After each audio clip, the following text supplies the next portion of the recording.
Central crime branch ने बेंगलुरु के electronic city में मौजूद एक फार्म हाउस में चल रही रेव पार्टी पर रेड करते हुए 17 MDMA पिल्स और कोकेन जब्त कर लिया है। ये रेव पार्टी रात 2 बजे बाद भी चल रही थी, जिसमें 100 से ज्यादा लोगों ने शिरकत की थी, जिसमें 25 का ताल्लुक आंध्र प्रदेश और बेंगलुरु से था।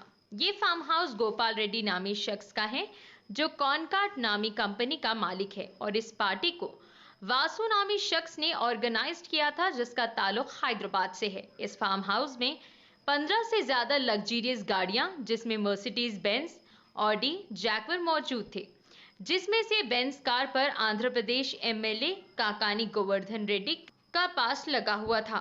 इस सिलसिले में पुलिस ने केस रजिस्टर कर लिया है और नारकोटिक्स स्नीफर डॉग्स के जरिए शिरकत करने वालों की छानबीन जारी है।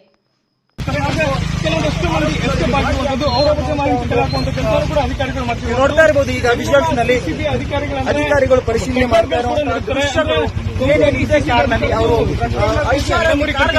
ಕಳೆದ ಕೆಲವು ವರ್ಷಗಳಿಂದಲೂ ಕೂಡ ಬೆಂಗಳೂರಿನಲ್ಲಿ ಒಂದು ವಿಡಿಯೋ ಪಾರ್ಟಿ ನಡೀತಾ ಇದೆ. ಏನು ಹೈದರಾಬಾದ್ ಮೂಲದಿಂದ ಆಂಧ್ರಪ್ರದೇಶದಿಂದ ಜನರು ಬಂದಿರ್ತಾರೆ, ಅವರು ಕೂಡ ಈ ಒಂದು MDMA ಮಾತ್ರೆಗಳಿದ್ದಾವೆ, ಕೊಕೇನ್ ಇದೆಯಾ, ಡ್ರಗ್ಸ್ ಏನು ಸಾಯ್ತಾರ ಬಿಹಾರ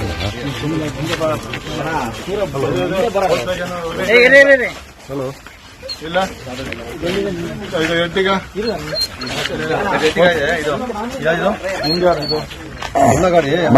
నువ్వు అవును సేలిక్రమా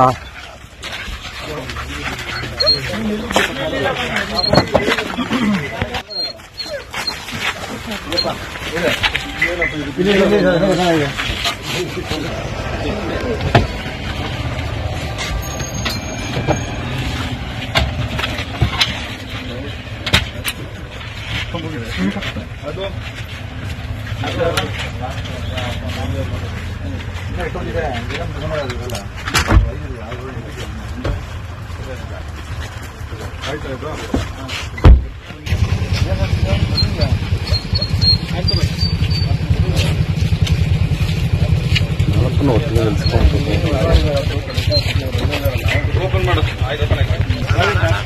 ಏನಾರು ಇದೆಯಾ, ವ್ಯಾಲ್ಯೂಬಲ್ಸ್ ಏನಾರು ಇದೆಯೇನಪ್ಪ?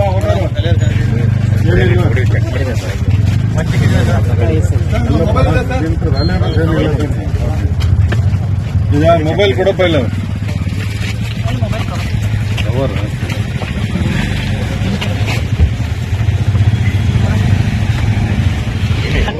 ಕೀ ಬೇಕಂತ ಡಿಕ್ಕಿ ಪ್ರೆಸ್ ಮಾಡ, ಅಲ್ಲೇ ಲಾಂಗ್ ಪ್ರೆಸ್ ಮಾಡ.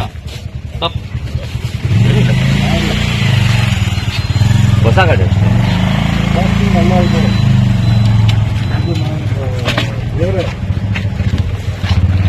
ಯಾರು ಬೇಕ್ರಿ?